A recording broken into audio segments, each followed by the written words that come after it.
again? Say what again? What's in the box? Grenade, first aid. As far back as I can remember, I always wanted to be a gangster. Say hello to my little friend. Are you not entertained? Here we go. Welcome to the Morbid Movies Podcast. I'm today's host, Ryan Matson, joined by Connor Lindsay. Unfortunately, Calvin DeLude, who was our host, one of our hosts last week, could not be with us here today. Dealing with a little bit of a sickness. Got a little bit of that going around Berlin High School, but we're both thrilled to be here. Talk about some movies, do some mini segments. Yeah. All right. So since you weren't on the show last week, what have you watched? We'll call it recently, but don't go back too far.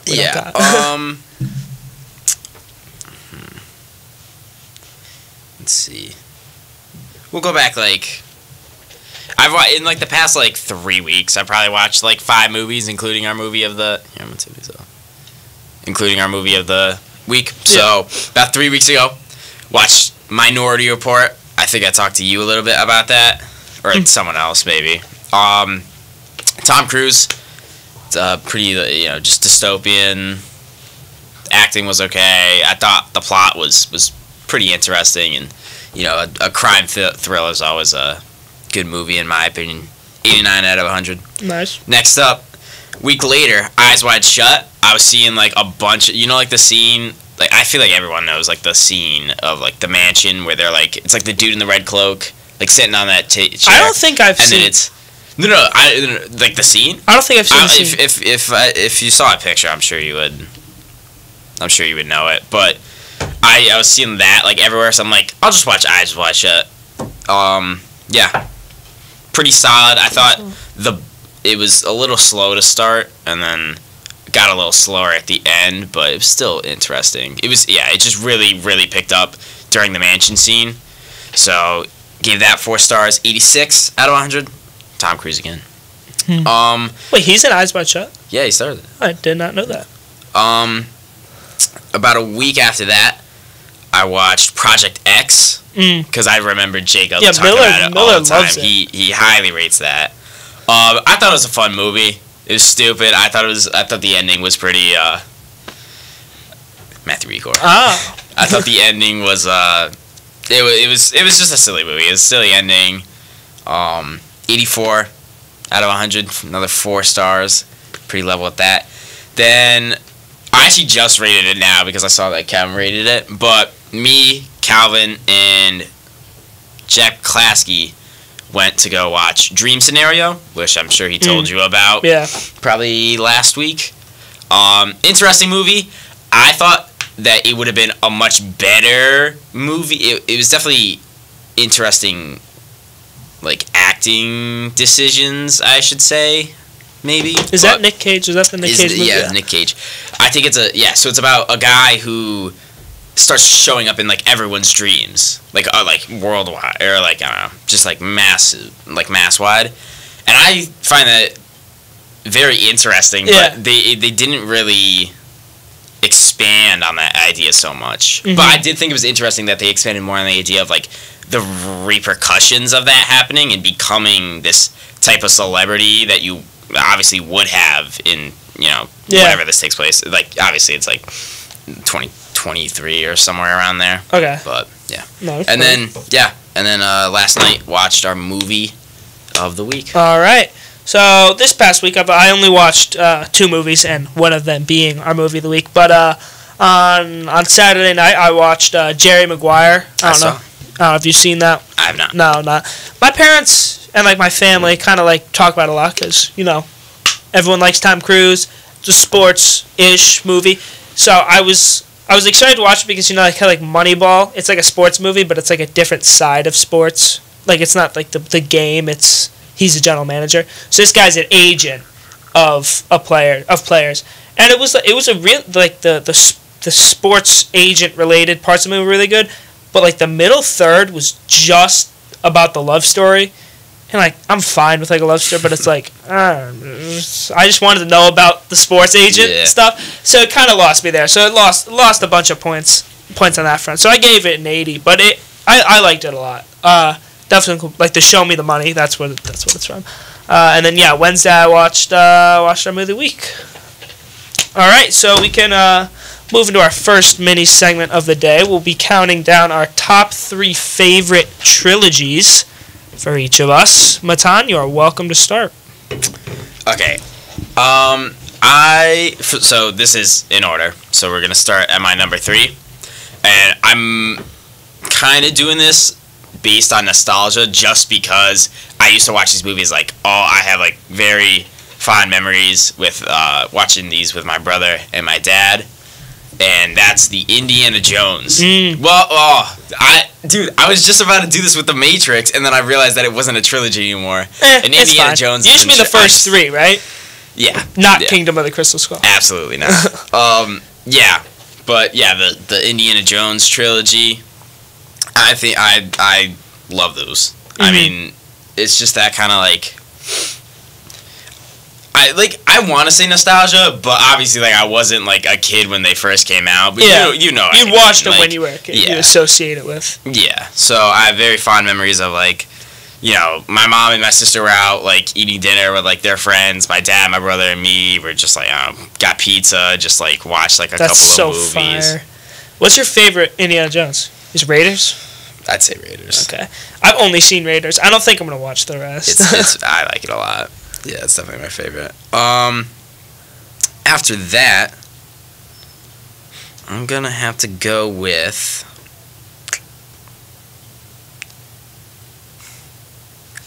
I don't want to take this from you, but I can't think of another one off the top. I'm gonna go with the Dark Knight, the Dark Knight trilogy. I mean, it's easily the best superhero trilogy of all time. So yeah. Christopher Nolan's great actor in all of them. Christian Bale. Oh my God. Christopher Nolan's the director. That's what I meant.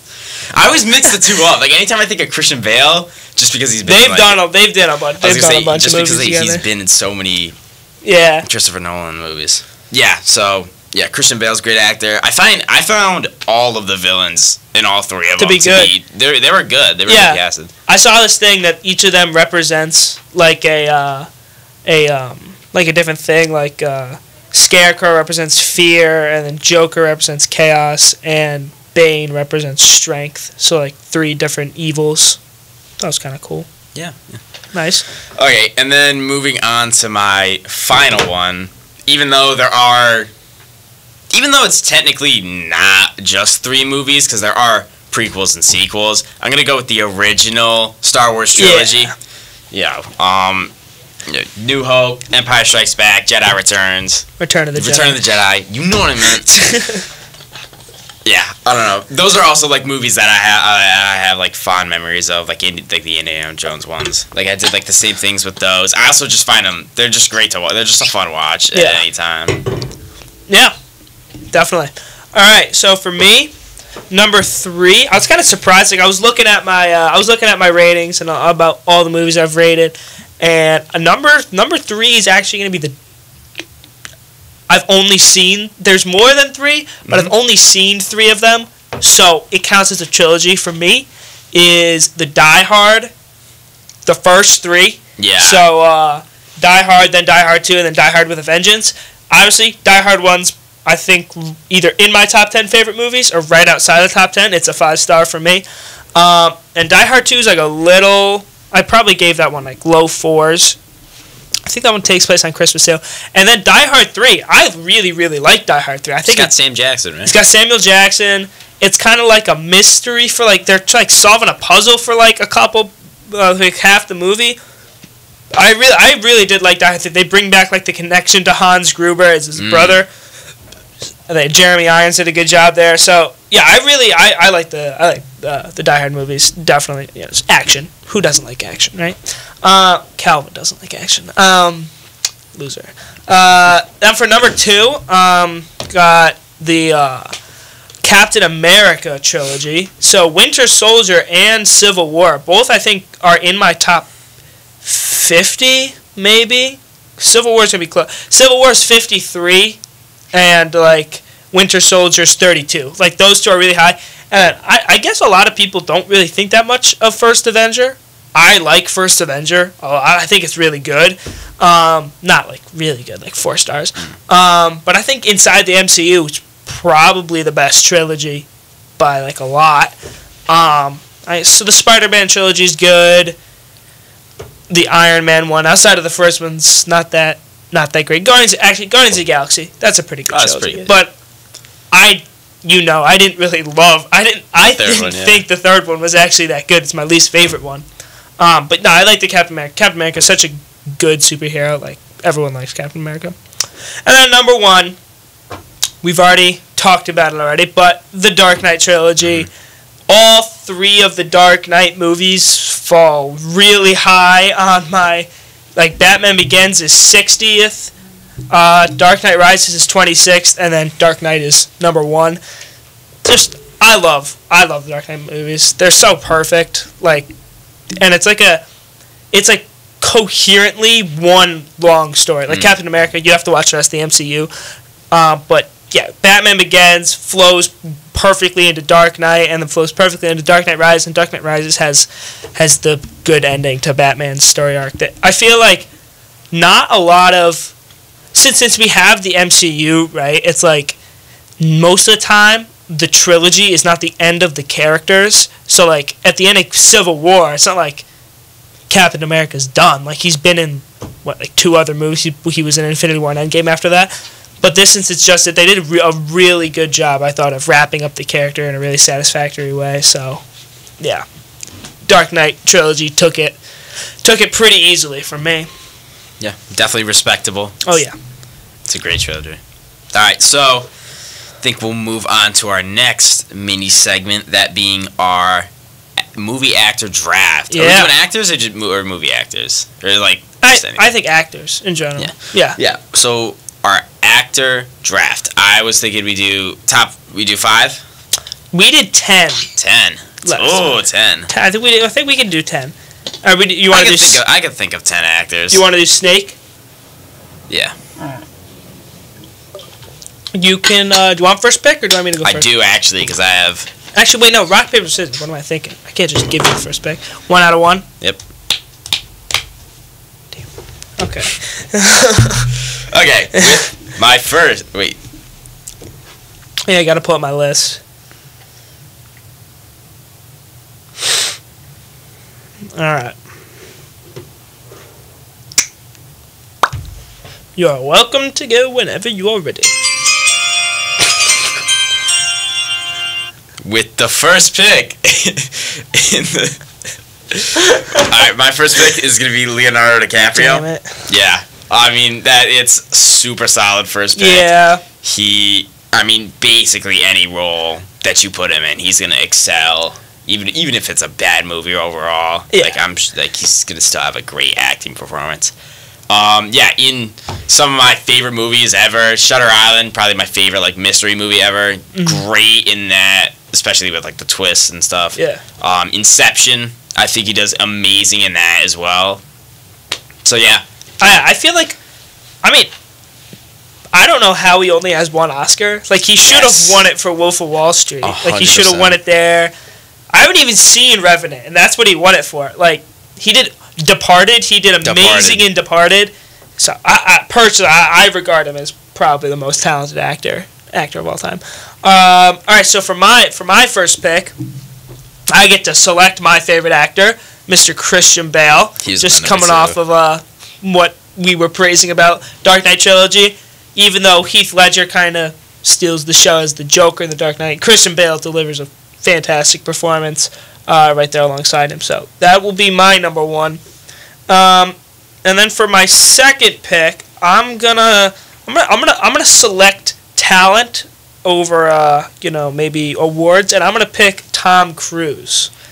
Well, in his 60s, still churning out the best action movies of the summer. I talked about last week how he's actually also a very talented dramatic actor, like in Few Good Men and Rain Man. So I'm a big Tom Cruise fan. All right. Yeah. All right. With my second pick, I'm gonna go with another Tom in the industry, Tom Hanks. Okay. I know you're not the biggest fan. But Yeah. He did. Yeah, movie of the week. He did great in Saving Private Ryan. I think he did really good in Green Mile. I don't know if you've seen that. I haven't seen it, Green but Mile. I've seen that clip at the end with the last scene. Yeah. But yeah, I think I love the Green Mile. That's one of my 5-star movies. It's probably in like my top 10, if not top 12 or like 13, like just outside. Yeah, I think he does phenomenal. I mean, I don't want to like just throw out like popular movies, but like Castaway, I think he does pretty solid in that as well. He has very, very memorable roles. So I think as an actor, he has a very solid career. Definitely. And then after that, I was thinking, who did I want to pick? And then I thought of my favorite movie, which is Interstellar. And then I thought Matthew McConaughey. Okay. I actually didn't know your favorite movie was Interstellar. I've said it a couple times. All right. Just don't listen because you're not a good friend. Sorry. That's what I thought. I'll remember. See, I know your favorite movie. Well, because I watch Dark Knight like once a week, so you hear about it all. I've watched Interstellar like 3 times, I think I've reviewed Dark Knight on the app like 3 times. Anyway, yes, Matthew McConaughey, very good actor. Yeah. Interstellar, he takes away the show with that, and then Wolf of Wall Street is the next thing I thought. I thought he does a pretty good idea or a pretty good job of his character is really good personifying this stockbroker, big shot. Yeah. All right, so for my third pick, I'll select Brad Pitt. I think he's got a really good list of films that he's like been in. Like he's got Fight Club. Let's just run down the list. So he's in Fight Club, which is probably one of his most renowned. Then he's got Inglourious Bastards, Seven, Once Upon a Time in Hollywood, Big Short, Ocean's 11, Moneyball, 12 Years a Slave, Babylon, Bullet Train, just a bunch of really popular and renowned movies that, I think he's just impressive resume of films that he's been in. Then for my next pick, I'll go with one of my favorite actors, and I think a lot of people maybe don't. I mean, his acting ability, in my opinion, is just unbelievable. I think a lot of people regard him as just a great person. It's kind of a sad story, but I'll pick Robin Williams. Robin Williams was gonna be mine a little further down the line. For the longest time, I hadn't seen any of Robin Williams highly regarded movies. I saw Mrs. Doubtfire when I was a kid. I saw RV and Jumanji, all of those, but I didn't watch what was it? Good Will Hunting. Good Will Hunting or the Dead Poet Society. Dead Poets. I didn't watch either of those for a while. And I just decided to, and they're amazing movies. Both of them are really, really good. And I think he's just a really great actor. I think he does a lot with the emotion with each character. I really like Good Will Hunting a lot. Yeah. Also, Insomnia. I really like Insomnia. I don't know if you've seen that. I have not. That's a Christopher Nolan one, but yeah, he did a really good job in Insomnia. All right, on to you. So, I was also thinking, because I was thinking MCU of what I thought were good actors in that, and then I also connected it to his role in Oppenheimer, which would be Robert Downey Jr. Yep. I think is he one of, or is he the highest paid actor right now? Right now, he holds the all time. Or you're saying yearly? I think all time. I don't think so. No, I thought he was the highest paid actor. Well, not not cumulative or you know what I mean. like accumulated. Not accumulated? Like I think it was just for one. Oh, thing. for like one movie? Yeah. Oh, maybe for like how much he got for Endgame. Yeah, something. Yeah, I don't know. They Yeah, could but- be. He was paid like, what was he paid? Like $400 million. A lot. Yeah, That's a lot. something. Yeah. Which is kind of incredible. Like considering it's not like, well, he was the lead technically, but it's like a big group film, so that's kind of funny. Yeah. I didn't actually know that. Yeah, but he's present throughout all of the MCU, like up until like maybe a couple years ago. Well, up until Endgame, obviously. Yeah. But he, you know, it's an amazing personal journey for his character, Tony Stark. You know, coming from Iron Man 1 to all that character development up until Endgame, finally sacrificing himself. Oppenheimer, I think he does a obviously like it's very it's a little slow at the beginning, but it's entertaining. Like midway when they're setting off the bomb and everything, but I really like the end half with the interrogations and the whole like. And you realize that he's like bad guy. Yeah. I think he does an amazing acting job. I think the entire like end like back half of that movie is like incredible. I think everyone does well, and it's just really entertaining. He'll probably, at the very least, he'll get an Oscar nomination. He's probably gonna be a favorite to win Best Supporting Actor. Yeah, that's I think that's like all I saw on like anyone who was talking about Oppenheimer, they were talking about how like RDJ should be winning the Best Supporting.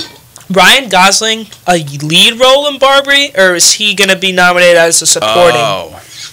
Because it'll be I think he might be a supporting because, I guess you could. Margot Robbie was the lead, but if it'll be close between Ryan Gosling and RDJ if Gosling is a supporting actor. Yeah. All right. Yeah. So after that, I was looking at some lists of but of course of great actors, and Denzel Washington came up. Yeah. So I'm gonna lock in him. I think. Yeah. I mean, he's just got. To be fair, he's in a lot of like more obscure movies like in his catalog, but I've seen a couple of them. I think they're like pretty solid movies. I think that he easily outshines like pretty much everyone else. Yeah. In like the movies that he's in, like, he did like acting really wise. good in Training Day. I was gonna say Training Day, really good performance. Remember the Titans? That movie's really good. Yeah, I haven't seen much of him outside of those two, but he does really good in both of those. Yeah. All right, for my next two, it's kind of impressive that these two guys have not been taken, but I'll take Robert De Niro. You know, I was thinking about Robert De Niro. He's been in just so much throughout his long, like it's incredible that you'll watch like Taxi Driver, and he's like a young guy, and like. He's in Killers of the Flower Moon with the same director. Like, it's a kind of amazing how long he's acted for, and everyone regards him as just a great actor. And then also I will take Samuel L. Jackson. Oh, like I was thinking, I'm like Samuel L. Jackson. He's done Tarantino movies, Scorsese, MCU, Star Wars. Like, it's kind of strange how he's been in just so many movies, and I really like Samuel L. Jackson. Like, who doesn't like Samuel L. Jackson? Yeah, he has a very impressive catalog. Yeah. Okay, so for my what is the sixth pick? Would be mine. Yes. Yeah. So for my sixth pick, I'm gonna move in a different direction with this one, and I'm gonna take Will Ferrell. Ah.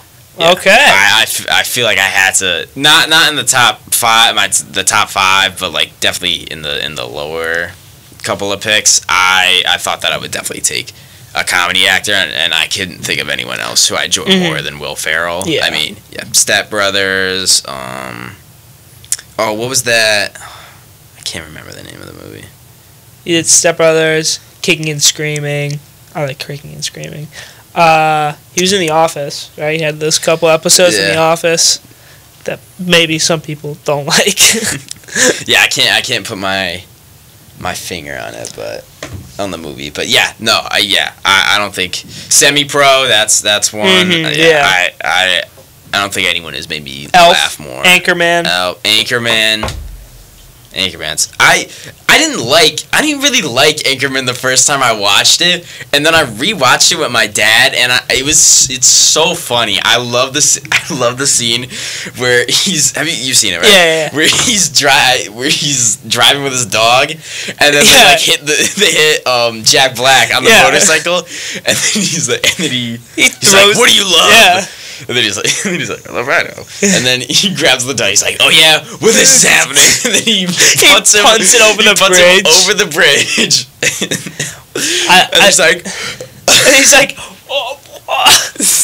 And then the scene, obviously the probably the iconic part when she messes with the teleprompter, and what does he say, like, F you, San Diego, or something?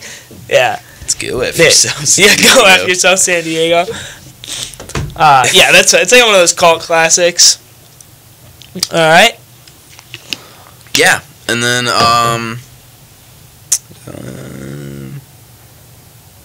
everyone who I had on a list has already been taken. So, for my 7th, I'm gonna take Harrison Ford. Oh, that's a good pick. That's a good pick. Han Solo, Indiana Jones. I think he does, in loads of classic movies. Oh, what was he was running? He was like, what was that movie? We watched it for the podcast. It was Fugitive. Fugitive. I like Fugitive a lot. Yeah. All these, like, he has a ton of classic roles. And even now, like, at his old age, I think he still holds up. And he's gonna be in the MCU. Actor. Exactly. Yep. He's just so funny, and like I don't know if he's like cynical or something, but he like hates fun. It seems. Anytime they ask him something, he's like, I do not care about. Yeah, they asked him like something about like his Star Wars like fandom thing, and he's like, like the who shot first thing. They're like, did Han shoot first? He's like, I don't care. Like he's such a good actor though. All right, for my next pick, I will pick.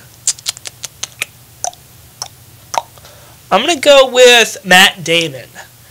He was in our movie of the week. He's done action with The Bourne. He was in Good Will Hunting with Robin Williams. I Departed. Yeah, I just like Departed. Like Departed is so Departed's good. Really like the dynamic. They have the bad guy pretending to be good and the good guy pretending to be bad, and DiCaprio's going crazy, Damon's going crazy. Like, I just think, and I'll stick with the Departed. I'm gonna pick Matt Damon's boss in The Departed. I'm gonna pick Jack Nicholson. He's also got in a very impressive array of movies. Yeah, he's a Few Good Men, Shining, Departed. Everyone likes Jack. I don't know. Did he win an Oscar for The Shining? I don't know. Most likely. Yeah. All right. Yeah, definitely one of the probably one of the most respected actors in the circle. Yeah. Let's see.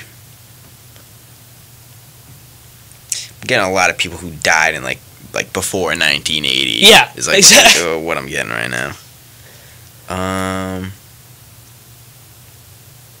What pick is this? You were picking 8, yeah. Yeah. Let's throw up Al Pacino. Yeah. All right. I was gonna pick him next round. Godfather. He was in Scarface. A lot of the mafia movies. Type of movies. Yeah. I can't think of any. Woman. Yeah, I can't think of anything. He was in Once Upon a Time in Hollywood, right? Yeah, he was like the old guy. Yeah. I can't think of anything like too recent that he's been in. I think Once Upon a Time in Hollywood might have been his most recent. He's pretty old. I'm sure he was. Was he in House of Gucci? I think Calvin would know because he watched it. I think he was in that, but I don't know. Yeah, I don't know. That was like 2 years ago, and yeah, he's got a pretty early on. He's got a pretty stacked catalog, and the stuff that he did like in the 80s, 70s, 80s, 90s is impressive. Yeah. What is this, 9? 9.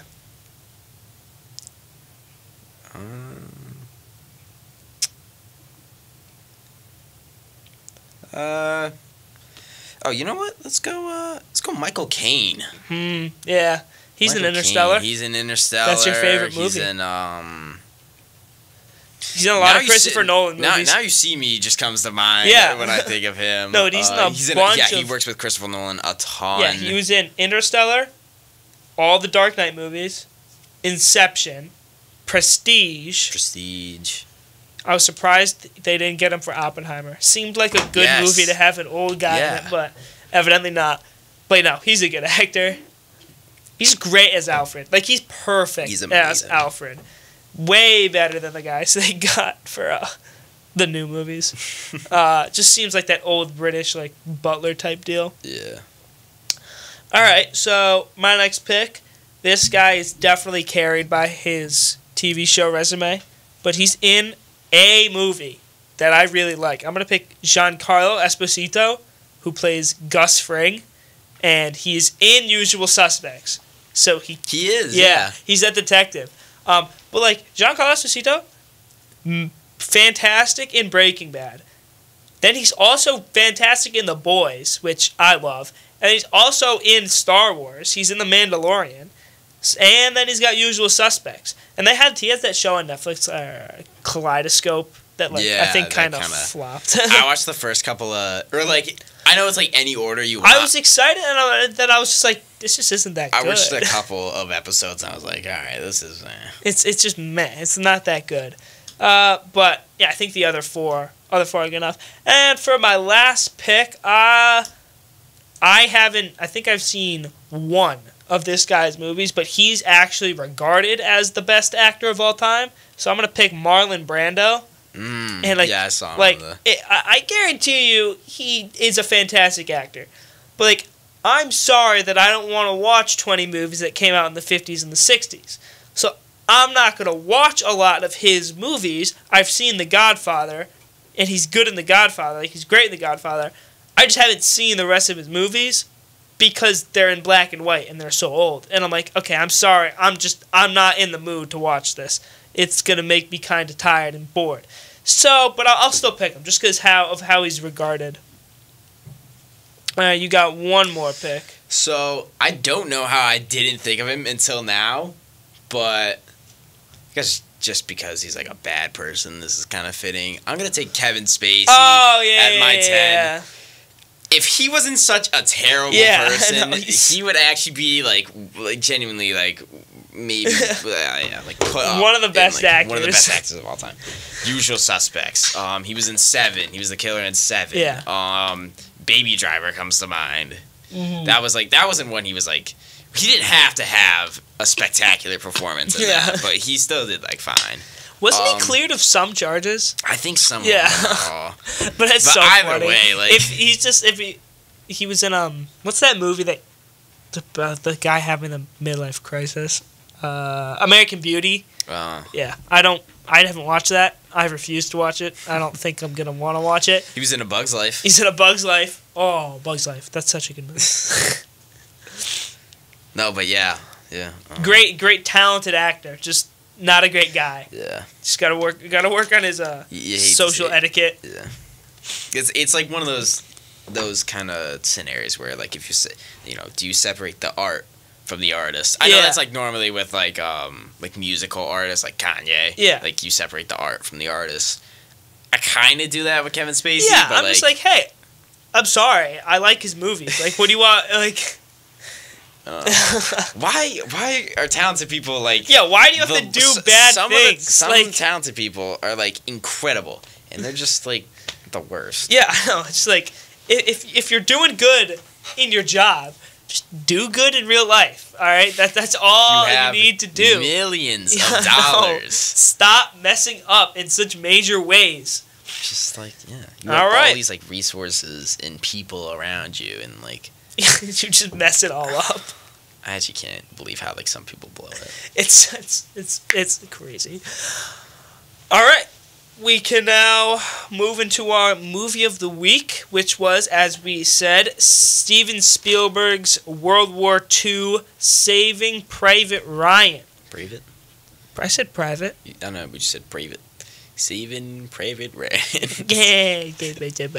I do not care. Okay, so it's Saving Private Ryan, in which we were informed recently that it was snubbed from the Oscars, which I haven't seen Shakespeare in the Park, but or not Shakespeare in the Park, Shakespeare in Love. My bet would be Saving Private Ryan's better. Yeah. I would have to guess. But yeah, what were your preliminary non-spoiler thoughts? So I watched it the first time after doing about an hour of studying for calc. Mm-hmm. Then I watched it, and then towards the end, I forced myself to do a little more calc studying.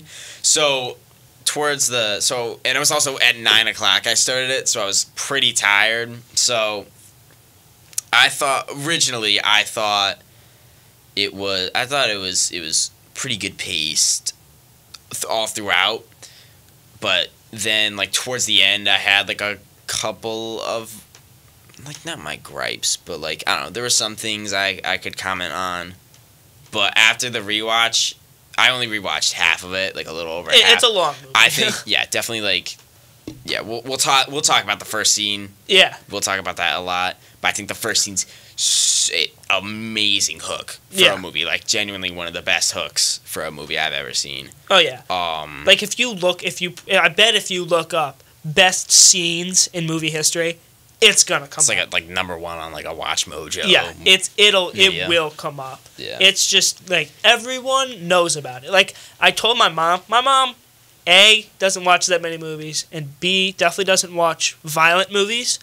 And I was like, oh, I gotta watch Saving Private Ryan, and she like mentioned the opening scene. Like she didn't exactly know what it was, but she was like, oh, isn't like the opening scene the Omaha Beach one? I'm like, yeah. I'm like everyone just knows about it. Yeah. Like it's amazing. So yeah, I thought it was unbelievable. Just great. It's like throughout it stayed consistent. It had really good like outside of obviously the story's not just the war. They have to go save this guy. And like the fighting amongst themselves leads to the conflict where some of them want to leave. They're judging whether or not this mission's worth it. I thought all that was really good, and then obviously including the first scene. But other than that, the battle scenes in general were really good. Like when the end of the movie, they had that fight scene. That one's really good as well. Yeah, and I don't know if you noticed, but there's like no music. Pretty much. There was like one scene. Like I made a note of it. I was like thinking, I'm like, there hasn't been any music so far. And I think there was like one scene. They play like soft like music in the background. Yeah. And then well, there was that scene before the final like battle where they were all like sitting on the steps, and then I forgot his name, but the translator was like translating the song for them. There's that. Yep. But yeah, it's mostly quiet because it's like for a lot of the parts of the movies, there's just explosions and like gunshots and people screaming, and like that is the background music. It's just like chaotic and violent, and yeah, so that was a cool part I thought I noted from the movie.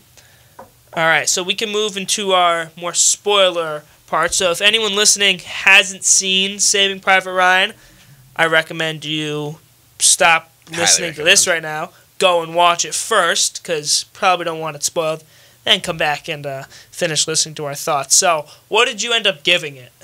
So, originally, I gave it, this was also like at 12 o'clock at night. Of course. I gave it an 88 out of 100, because I was like, it could be a 4-star or 4.5 stars, but like, I don't know. Yeah. And then after rewatching it, like actually like paying attention this time, I was like, okay, this is definitely like at least in the 4-star range. So I went from an 88 up to a 94. Okay. So still, in my opinion, I didn't think it was like, it couldn't, in my opinion, I don't think it was like better than like a 95, 96. Okay. So I watched it Wednesday night, and I think I've noted in the past that I have a tendency to sometimes rate movies too high immediately after I watch them. Like, I found in the past, like, I'll rate it right after I watch it, and then, like, a day later, day goes by, a couple days go by, and I'm like, oh, I forgot about, I had a problem with this. and I just moved the rating down. So for this, I watched it Wednesday night, and I didn't rate it till this morning. I didn't write a review till this morning, just because I wanted to make sure that I wasn't like thinking too highly about it. But like pretty much nothing changed my opinion on the movie. So it is. I gave it 5 stars. I gave it a 100 out of 100. I don't watch that many war movies. I was trying to think like I haven't seen Hacksaw Ridge. I haven't seen Dunkirk. I want to watch Dunkirk. That's something I watch. Yeah, it's like one of the only. Christopher Nolan's my favorite director, and it's one of the only movies I haven't seen. Because when you go on his Letterboxd page, it'll have like 6 or 8 like movies under it. That's like the only one I haven't seen. It's the only one. So I'm like, I gotta watch Dunkirk. Haven't seen 1917, so I watched this one. It's a beautiful movie. Like you start, we can get into like the specific scenes now. So you start with the old guy at the graveyard.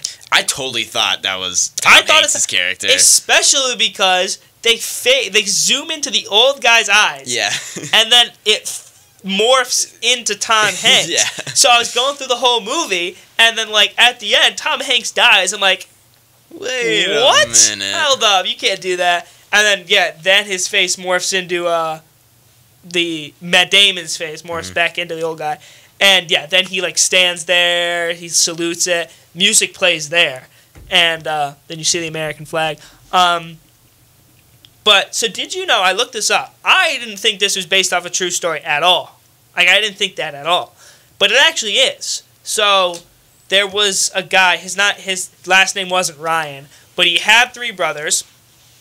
2 of them enlisted, and one of them like volunteered. 2 of them died. One of them was presumed dead. Eventually was alive.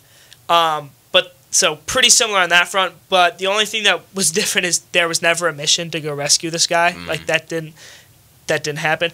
And I think I kind of skimmed through the article that I was reading and didn't understand fully.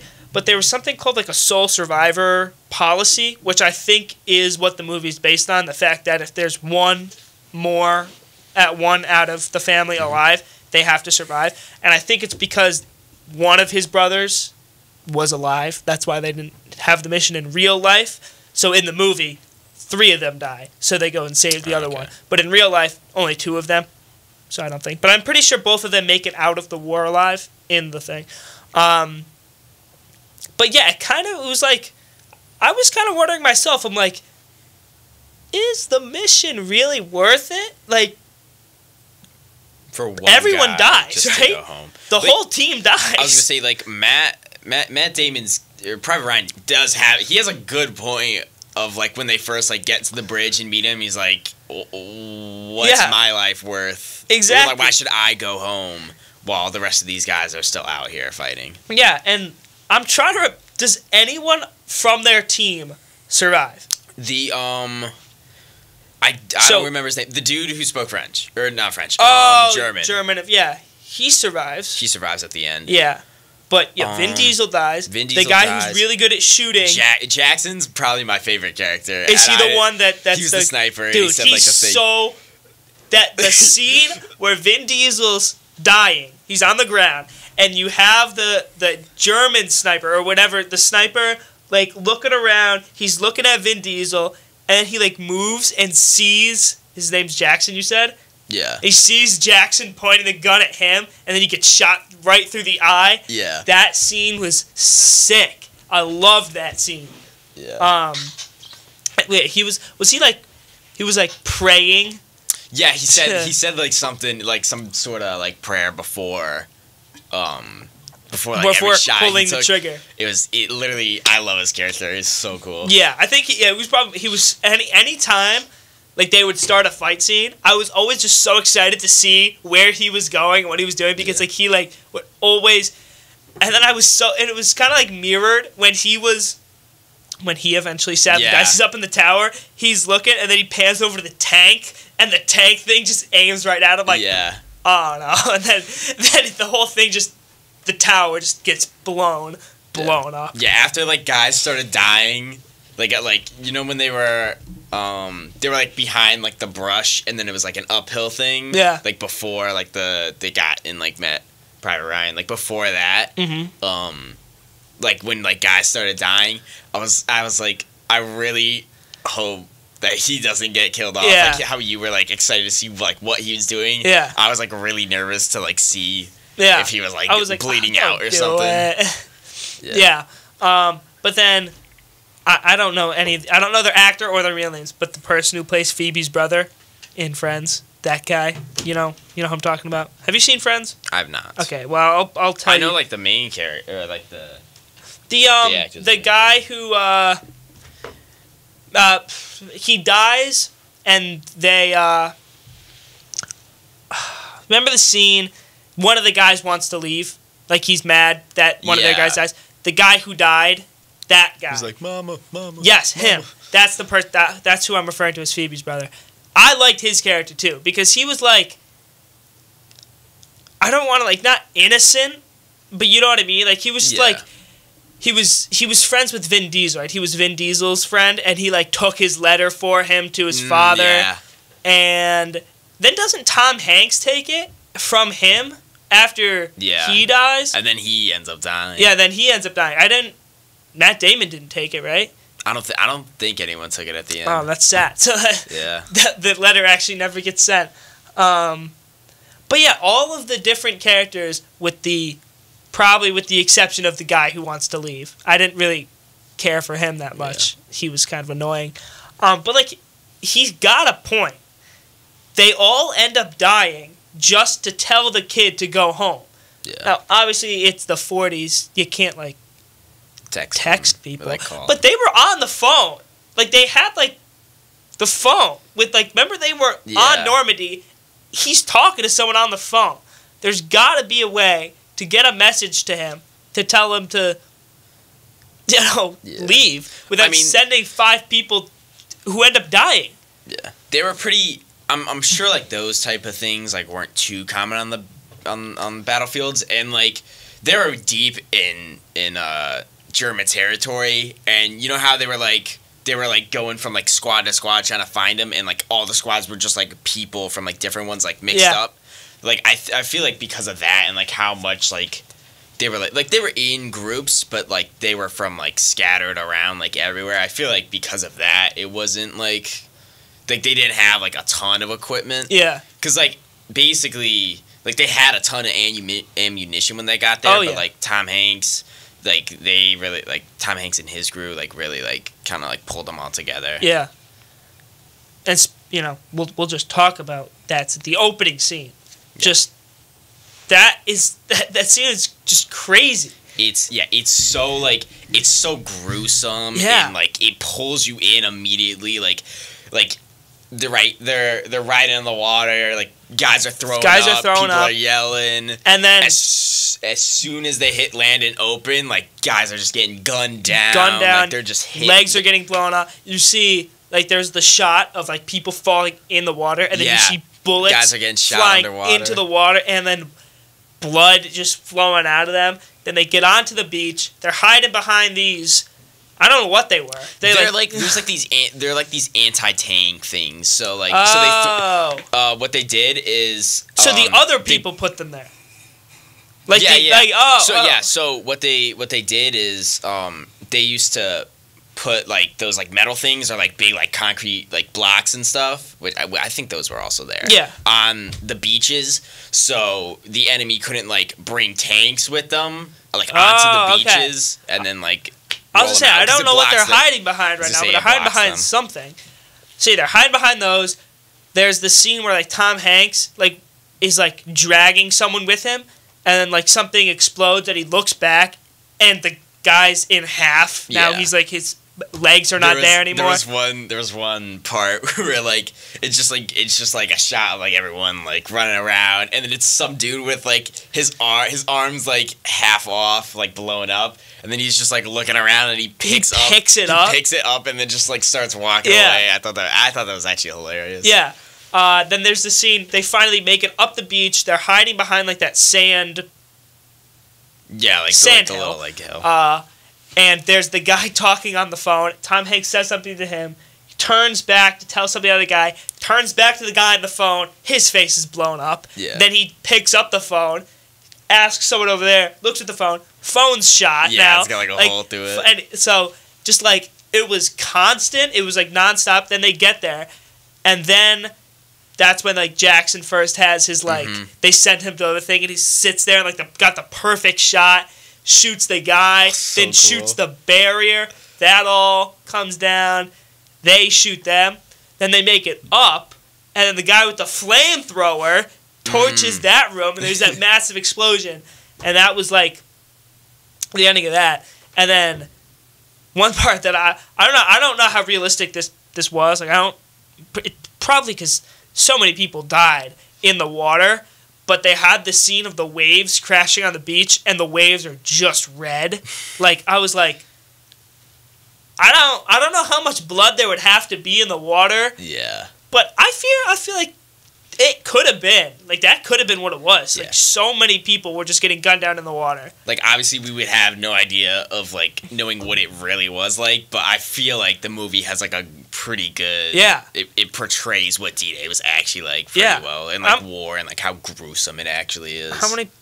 Do you know how many people died on D-Day? No idea. People died on D-Day. But that's also, like, what... 4,500. 4,500. So, that's, like, a lot, right? And, like, the amount of people that were, like, on the, like, so many people, and probably most of those people were in the water, right? Got shot in the water. So, yeah, but that whole opening scene, and then they're just sitting there, and then they get the message that we need to get the kid out of there. And, like you said, the guy when he picks up his arm was funny. There were some funny parts. Like, in the midst of, like, the crazy war, like, the scene where they find Private Ryan, and they're like, Oh, yeah. I don't know how to tell you this. There's no real easy way to tell you this. Your brothers are dead. And then he's like, he starts crying. How'd they die? They died in battle. That's impossible. They're still in language school. Yeah, and they're he's still like, in grammar school. He's like, you're James Ryan, right? Yes. James Francis Ryan? Nah, James like Franklin Ryan or whatever. He's like, okay. Forget what I said. Your brothers are fine. How do you know? Yeah. He's like, how do you know? I gotta go home right now. Your brothers are fine, okay? So that was funny. Like, just the little things here and there. There was one other funny part that I can't remember. Just here and there, just sprinkled throughout. Like, it wasn't just one tone the whole time, one serious dark tone. They had the sprinkles of funny parts, which I liked.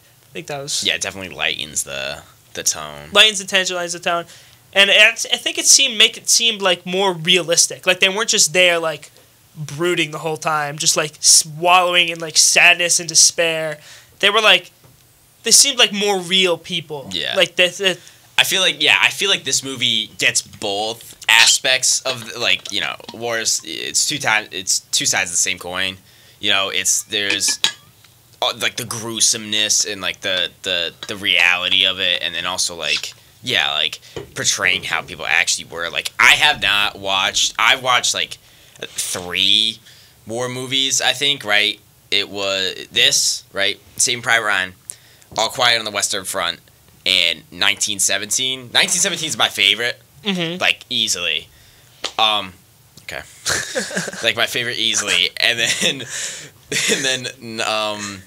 the other two, I both have 4.5 stars. I think All Quiet on the Western Front's amazing, but definitely All Quiet on the Western Front and 1917 don't have like those lighter aspects of it. Yeah. I think that was a good part of the movie. They were able to put in there, and then they also had like the scene with the German.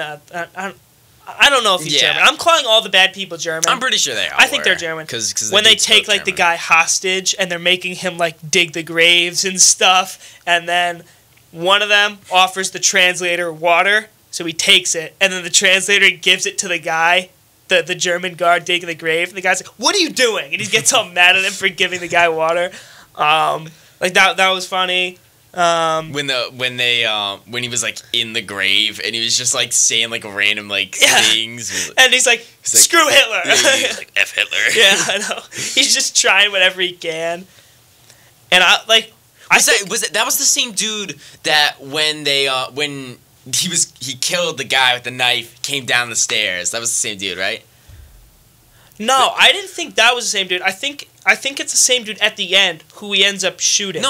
No, yeah, I know, but I feel it. But why did that German guy move right past the dude who spoke German? I think it was the same dude because the guy who had the ammunition. Like I was thinking that I just didn't. I thought they were different. I thought they looked different. I thought they were different too, and then so I know the guy he kills at the end. That's the same guy as the guy from earlier. Because he says his name. Yeah, he says his name. But I think the guy just moved past him because he was like just curled up crying. But it could be the same guy. Just like stand like that. I'm not sure. But I did not think he was gonna kill him at the end. I literally audibly said out loud, I'm like, "You better kill him right now. I swear, like kill him." And he did. I didn't think he was going to. Because a lot of times, in movies, they're like, killing is bad. Be the bigger man. Yeah, but I was like, okay, this guy just absolutely just screwed you over, and he just killed a bunch of people. So I thought that was cool. I was low key like a little mad that they didn't kill him beforehand. Yeah. Like, even before, like they all the Germans like came to before the final battle. I was like, dude, just shoot this guy. Yeah, like what are you doing? What are we prolonging this for? He's like, this isn't right. I'm like, well, he's a prisoner of war. I mean, I don't know about that. He literally does not serve any like beneficial purpose, maybe besides like being like a hostage. Yeah, like what do you by letting him go? And they don't even keep him hostage. They just let him walk away. Yeah, they say walk 1,000 paces in that direction. Take off the blindfold. If you run into one of our dudes, like turn yourself in immediately. Yeah, like or and just then, hide. I don't like. Yeah, and then the other dude was like, okay, what if he just runs into his the other more which Germans is exactly and what gets ends put up back into happening. circulation, Yeah. which is exactly what happens. Yeah, that was. But I was glad that character, because like he realized if he didn't say anything, right? If the translator didn't say, I'm gonna figure out his name. It was like I don't know why I want to say like UL or something, but like let's see, Upham or something like that. Oh yeah, Upham.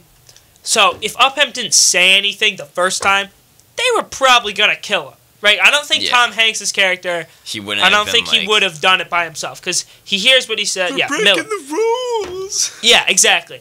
So I think he would have killed him anyway. So it's really his fault that at the end of the movie he's there. So then he's looking at him like they've got them all. They've got all of them like as prisoners, and they got them all as prisoners. And I was like very glad that he decided to kill him. Yeah. I don't think there's like a bunch of them lined up, right? Yeah. And he only shoots that one. Okay, I was thinking this, like, if, like, obviously one or two of them would have got shot. There were like 8 of them. Why didn't they just jump him? I don't know. It was just up him with the gun. Yeah. So, like, one person might have got shot, but, like, they easily could have just, like, jumped it.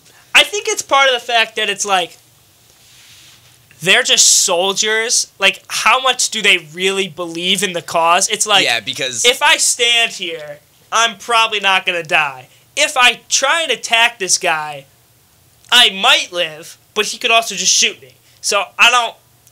Yeah. I think that's part of what it felt like. Especially the guy early, he goes like F Hitler, which is just like, all right, he's just a foot soldier. He doesn't even care. It's your fight or flight reflexes as well. Yeah, and also like some of these guys are like they're not like they probably got drafted. Like right, Tom Cruise is Tom Hanks' character. He was an English teacher at a high school. He taught English and composition. I was just about to say something about it. Like it like hit me. I'm like, if there was another world war, like this happens. Yeah. Like people, like ordinary people. This guy taught in a school, and he was sent on a mission to travel across the world, go through the war zone just to tell a kid that he needs to go home. And he's not a trained soldier. Basically trained, you know what I mean. But he's not like a career soldier. He worked his way all the way. Was he a commander? He's captain. Captain. Yeah. Yeah, he also like worked his way all the way up to being a captain. Yeah. And like they make the comments like there's a bet going on where he's from or something. And since they say that, he's not just like I'm the son of a lieutenant and I was raised to do this my entire life. Like, he's something else. But like, just like a teacher, like it's such a, not lowly, like I'm not, you know what I mean, but like ordinary. Yeah, I was gonna say, ordinary, common, just guy. Yeah. And he's like really, really good at the tactical ideas. Like he was telling people. Sticky bombs. Yeah, the sticky bombs. At the beginning, like on the Normandy beach thing, he's like, there's a better view over there. Go over there. You'll have a good shot. Then they'll fall over. We'll be able to get him here. Like, yeah, just his character was really, really cool. Yeah. In his origins and his values. Yeah, I really like that. I actually really like the detail of like the bet. Yeah. Because that's what ultimately like gets everyone from like after the guy dies. Yeah. And they let the guy go. Yeah. It ultimately is what like calms everyone down because like he's like because they wanted to let the pot get up to like 500 and then split it. Yeah. But then and his point was like, I don't really care about the mission. I just need to do the mission to go home. Yeah. Like I'm not here to determine what's right and what's wrong. I'm here to do the mission, which I think was kind of showing the opposite of what the German soldier just said, because he just deserted all of his values. He just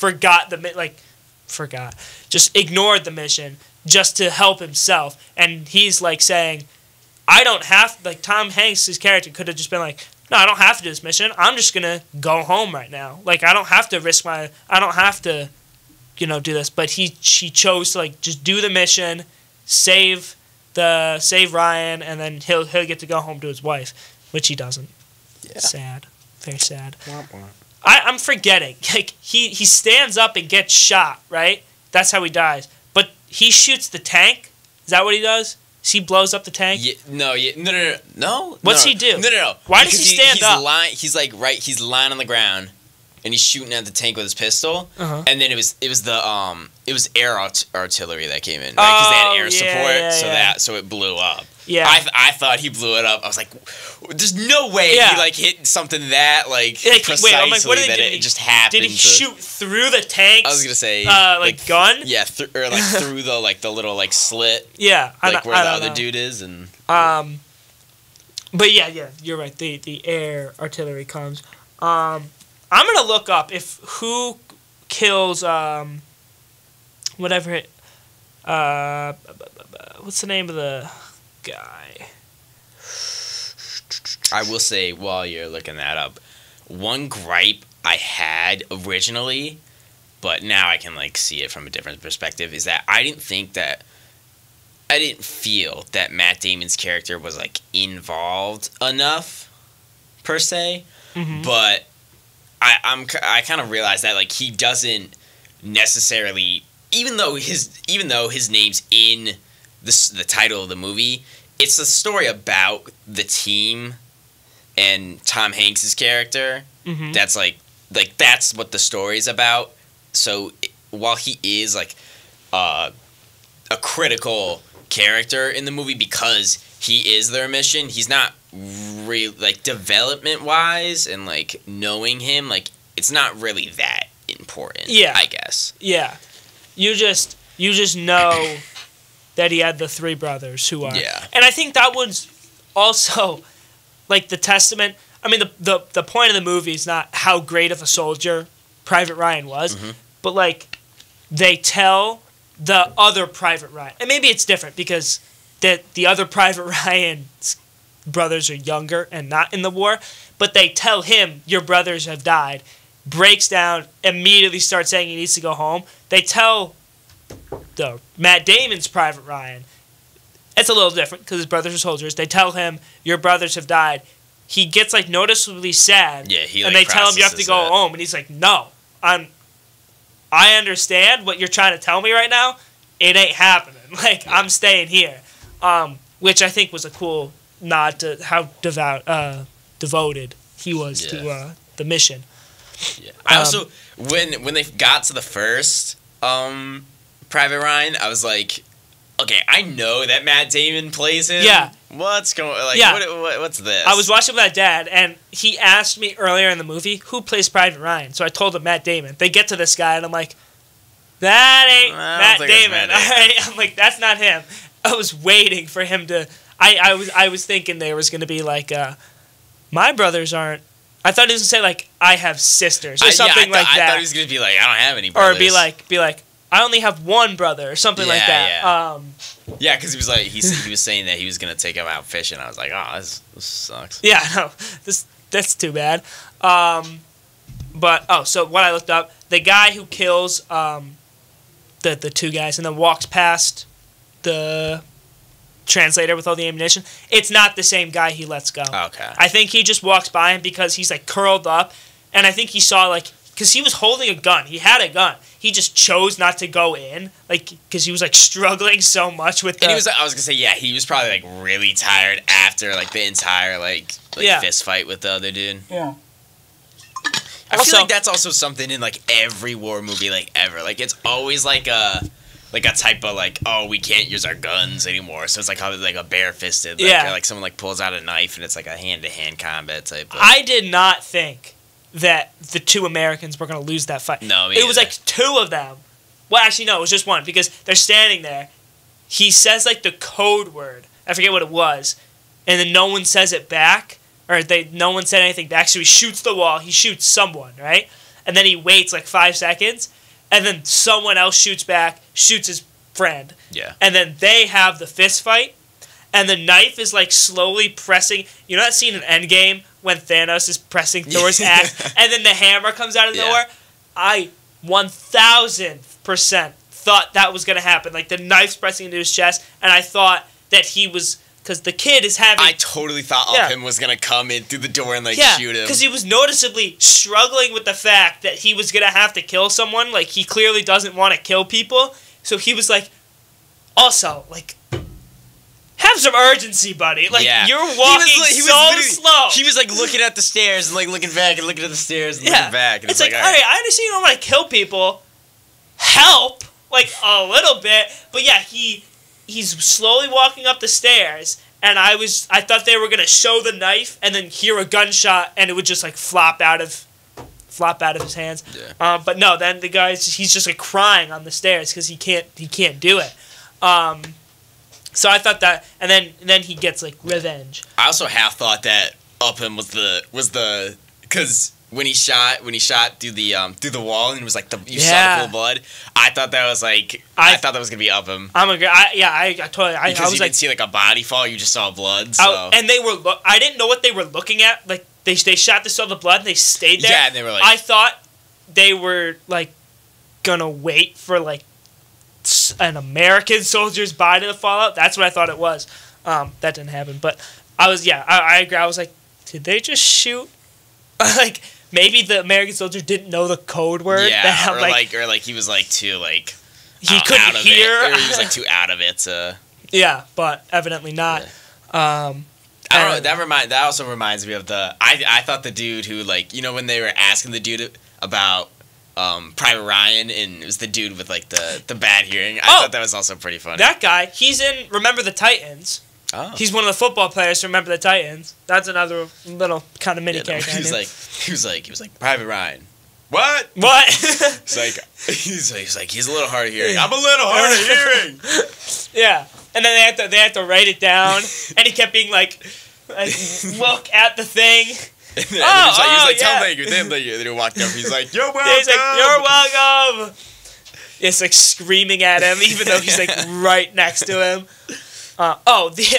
This wasn't funny, but it was kind of was funny when they're counting the dog tags. Oh, yeah. And they're like laughing at the dead people, and they're walking by. The guy's like, wait, doing? All right, stop What's wrong doing with that. And then I don't know if this is what he was trying to do, but then Tom Hanks, it almost seemed like he was trying to like play it off, like he went into the big C people. Oh yeah, we're looking for a Ryan here. Has anyone seen Ryan? And it worked out. Like it almost kind of seemed like he was trying to cover what he was doing. No, I was like, what is he doing right now? Is he just like? He was like, is he trying to prove a point or something? Yeah, Like, and the guy comes up, he's like, yeah, someone over there knows who Ryan. Ryan, he's like, okay. So yeah, they bunch of humor parts, good action parts.